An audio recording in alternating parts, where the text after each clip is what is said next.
एकदा भाजप प्रवेश?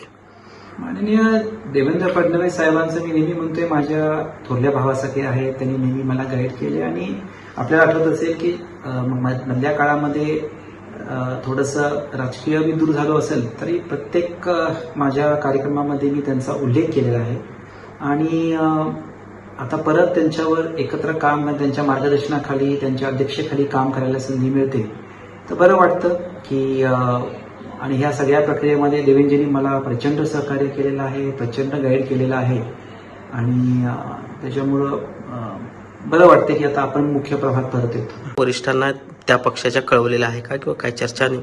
मी नगरपालिकेच्या इलेक्शन्स नंतर काय घडामोडी झाल्या त्या संदर्भात डिसेंबरच्या शेवटच्या आठवड्यामध्ये मागच्या वर्षी आदरणीय पवार साहेबांना भेटलो होतो आणि पवार साहेबांना ही सगळ्या भूमिका सांगितल्या होत्या. बऱ्याच दिवसापासून हा पक्षप्रवेश पेंडिंग होता पण जसं आपल्याला माहिती आहे की नगरपालिका आणि जिल्हा परिषदच्या इलेक्शन्समध्ये प्रामुख्याने जिल्हा परिषदमध्ये भारतीय जनता पार्टीच्या एव्ही फॉर्मवर आमचे सगळे उमेदवार निवडून आले आणि थोडंसं देवेंद्रजी, चंद्रकांत दादा, रवींद्र चव्हाण आमची सगळ्यांची चर्चा झाली होती की अधिवेशन होऊ दे त्यानंतर आपण एक योग्य तारीख ठेवून आपण ते कार्यक्रम घेऊ आणि तो 8 तारखेला मुंबईत 12 वाजता प्रदेश कार्यालयामध्ये तो प्रवेशाचा कार्यक्रम होतोय आणि मला म्हणजे ही सगळी प्रक्रिया आता 8 तारखेला पूर्ण होते. याचं बरं वाटतं की आपल्या मूळ पक्षामध्ये मी परत येतोय तर याचाही मला अभिमान.